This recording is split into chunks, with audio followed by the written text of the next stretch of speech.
মরণকে স্মরণ করলে জাহান্নাম বরণ করা লাগে না, চিল্লায় বলেন ঠিক কিনা?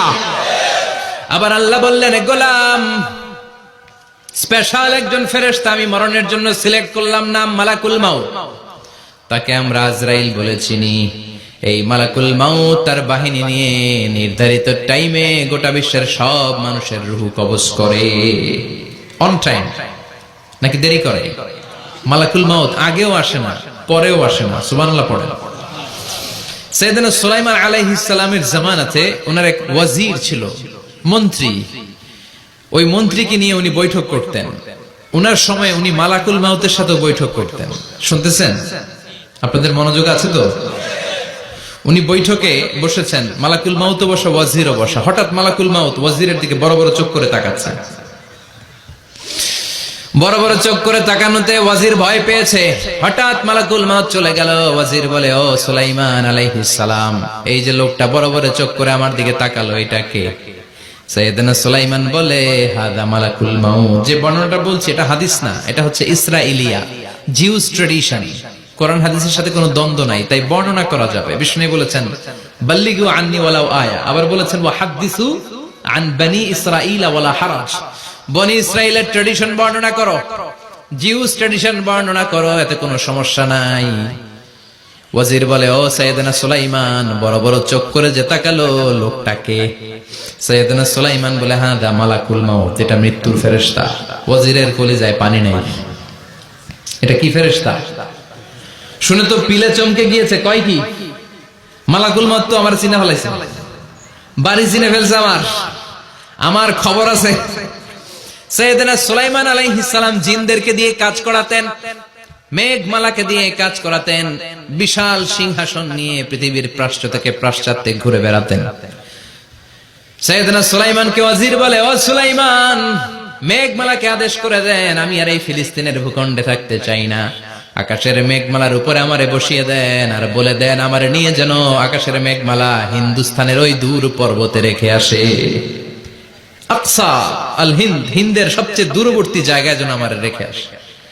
সাইয়েদনা সুলাইমান বললেন, আকাশের মেঘ, যাও আমার ওয়াজিরকে নিয়ে হিন্দুস্তানের একটা উপদ্বীপে রেখে আসো। রেখে আসা হলো। কিছুক্ষণ পর মালাকুল মাউত সাইয়েদনা সুলাইমানের কাছে হাজির। সাইয়েদনা সুলাইমান বললেন, ও মালাকুল মাউত, কই ছিলা?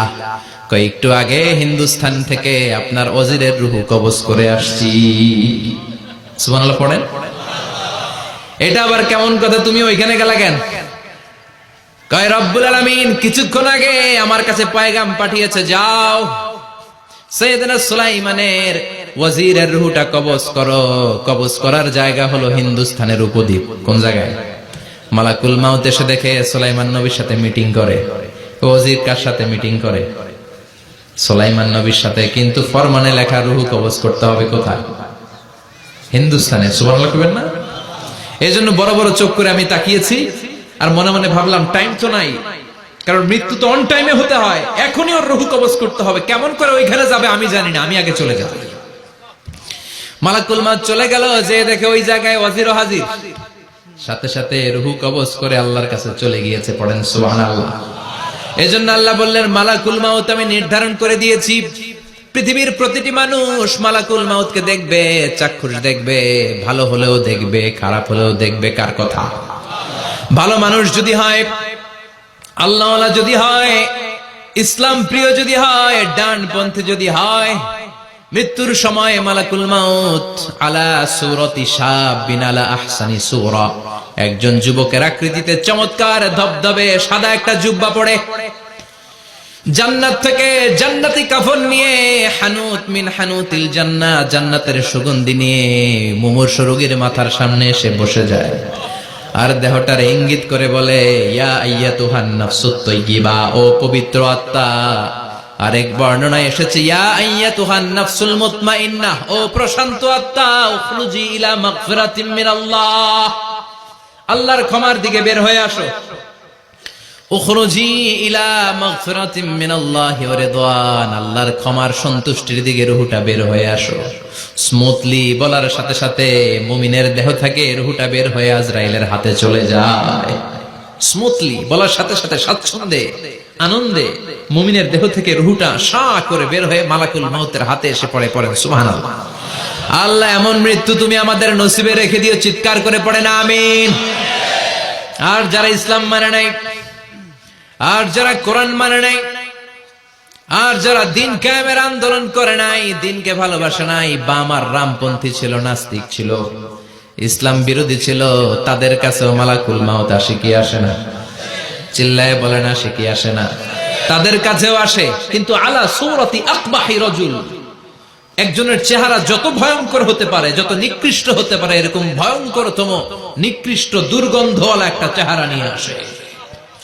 রিজলাহু ফিল আরদ, পা থাকে জমিনে, রাসুহু ফিস সামা, হাদিসের বর্ণনা, পা দুইটা জমিনে, মাথা আকাশে।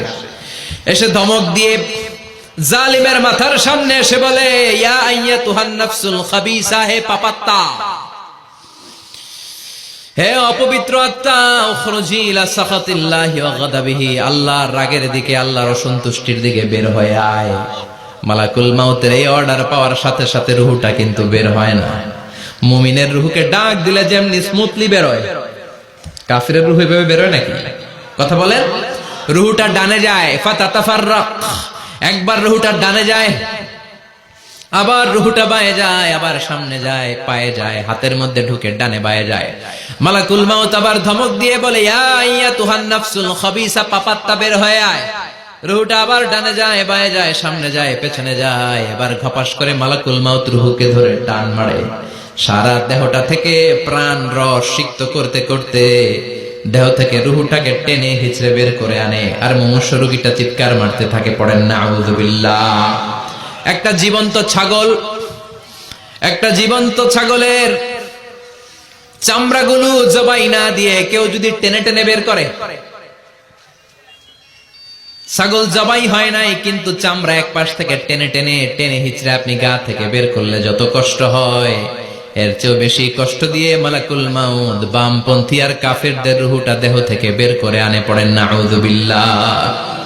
আমাদের রূহটা যেন আল্লাহ, মুমিনদের রূহ আপনি যেভাবে কবজ করেন, ওইভাবে যেন আমাদের রূহটা বের হয়ে আসে। আর জোরে পড়েন আমিন।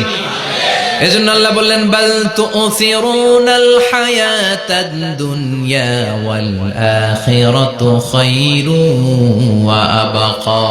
পাগলের মতো মোহাচ্ছন্ন হয়ে এই দুনিয়াটার পেছনে ছুটে বেড়াও, এই দুনিয়া আসল নয়, আখিরাত হলো আসল। চিল্লায় বলেন ঠিক কিনা? অস্থির, আমরা ব্যস্ত দুনিয়ার লোভে আর মোহে পড়ে আমাদেরকে যে মরতে হবে, চলে যেতে হবে, এটা ভাবার সময় আমাদের নাই। চিল্লাই কোন ঠিক কিনা? এজন্য বলা হয় মুতু ক্বাবলান তামুতু, মরার আগে একবার মরো। হাসিবু ক্বাবলান তুহাসাবু আলাইক, তোমার হিসাব কিয়ামতের দিন করার আগে তুমি তোমার হিসাব করো। জীবনে কি কি পাপ করেছি আমি জানি, আমার চেয়ে ভালো কেউ জানে না। চিল্লায় বলেন ঠিক কিনা? কি কি অন্যায় করেছি আমার হৃদয়ের মধ্যে কথাগুলো আছে না নাই? পৃথিবীর কেউ না জানলেও আমি জানি কি জানি না? পৃথিবী না জানুক আমি তো জানি, আমি কি পাপ করেছি হায়। পৃথিবী না জানুক আমি তো জানি, আমি কি পাপ করেছি হায়। আমার পাপের করলে বিচার, বাঁচার উপায় নাই আমার। দয়াময় প্রভু মাফ করো আমায়, মাফ করো আমায়। পড়ে না আমিন? আর জোরে আমিন। এজন্য হাসিবু ক্বাবলান তুহাসাবু আলাইক, তোমার হিসাব বসার আগে নিজে হিসাব করো কি কি করলা। আসল মরণের দিন শটান হয়ে তো শুয়ে পড়ো ভাই, মরার আগে আরেকবার মরো। মরার আগে আরেকবার কি করবেন? কথা বলেন। মরার আগে কি করতে হবে? হঠাৎ একদিন বিছানায় শটান হয়ে শুয়ে যান, চক্ষুটা বন্ধ করেন, ভাবেন মরে গিয়েছেন, এই তো মালাকুল মাউত চলে এসে রূহটা নিয়ে গেল। আত্মীয় স্বজন চিৎকার চেঁচামেচি শুরু করে দিল, কান্নার রোল পড়ে গেল চারদিকে। মাইকের মধ্য দিয়ে, মসজিদের মাইকে অ্যানাউন্স হয়, অমুক এলাকার নিবাসী অমুক ভাই আমাদের মধ্যে দুনিয়ায় নাই, তার জানাজা হবে এশার নামাজের পর। সবাই এসে রূহের মাগফিরাত করে, সবাই আপনারে দেখতে আসবে। কেঁদে কেঁদে লোকজন আপনারে কবর দিতে আসবে, চিল্লায় বলেন ঠিক কিনা? কেঁদে কেঁদে সবাই আসবে, দেখার জন্য আসবে। ছেলেগুলো কাঁদবে, স্ত্রী কাঁদবে, বাবা মা কাঁদবে, বন্ধু বান্ধব কাঁদবে, আর ঘরের মধ্যে রাখা হবে না। এবার আপনাকে গোসল দেওয়ার পালা। চক্ষু বন্ধ করে চিন্তার দরকার আছে না নাই? কথা বলেন। হঠাৎ করে, হঠাৎ করে শুনবি একদিন আমার মৃত্যুর খবর, কেঁদে কেঁদে আসবে সবাই দিতে আমায় কবর, দিতে আমায় কবর। ঠিক কিনা? একটু চোখটা বন্ধ করে ভাবেন, আপনাকে গোসল দেয়া হবে, জামাগুলো খোলা হবে। এত টাকা দিয়ে যে দামি গোসলখানা টাইলস লাগিয়ে ঘরে বানালেন, আপনার শেষ গোসলটা কি ওই দামি গোসলখানায় হবে? লাশ যেখানে ধোয়া হয় ওই জায়গায় ধোয়া হবে। আপনাকে কাফন পরানো হবে। আপনার কলিজার টুকরা ছোট বাচ্চাটারে বলা হবে, আব্বু দেখে যাও, তোমার বাবারে শেষবারের মতো দেখো। আপনার বাবা মা শেষবারের মতো একটা নজর দিয়ে আপনার চেহারাটা দেখে নিবে। বন্ধু বান্ধবরা শেষবারের মতো একবার আপনারে দেখে নিবে। জানাজার জায়গায় নেওয়া হবে। হবে না এই ঘটনাটা আমাদের? হ্যাঁ, হবে কি না? হাজার হাজার মানুষ শেষ বিদায় দেওয়ার জন্য আসবে। 4টা তাকবীর দিয়ে ইমাম নামাজ শুরু করবে। আল্লাহু আকবার, আল্লাহু আকবার, আল্লাহু আকবার, আল্লাহু আকবার বলে নামাজ শুরু করবে। নামাজ শেষ। এবার পালকিতে করে কবরে যাওয়ার পালা। যেতেই হবে, যেতেই হবে। পালকিতে করে লোকজন নিতে শুরু করবে। কবরস্থানের ওই জায়গায় যেখানে মানুষ বছরে মানুষ না মরলে যায় না, ওই গহীন নিঝুম কবরস্থানে ঢুকানো হবে। পালঙ্ক থেকে নামিয়ে আপনার জন্য করে রাখা আগ থেকে কবরটার মধ্যে শুইয়ে দেয়া হবে। উপরে বাঁশ দিয়ে ছাউনি, শেষবারের মতো সবাই দেখে বাঁশের ছাউনির উপরে মাটি চাপা দিবে। ঠিক কিনা? চলে যাবে সবাই, কেউ না, অন্ধকার, শুধু অন্ধকার। এই অন্ধকার যেন শেষ হতে চায় না। এই ঘটনা ঘটবে না আমাদের? কথা বলেন, ঘটবে কিনা? এজন্য মরার আগে এগুলো চিন্তার দরকার আছে না নাই? মরার আগে আরেকবার মরার দরকার আছে না নাই? এজন্য রব্বুল আলামিন বলেন, বাল তুসিরুনাল হায়াতাদ দুনিয়া ওয়াল আখিরাতু খায়রুন ওয়া আবকা। এই দুনিয়ার জীবনটাকে তোমরা আসল জীবন মনে করো, এটা আসল জীবন নয়। আসল জীবন হলো কবরের জীবন। চিল্লায় বলেন ঠিক কিনা?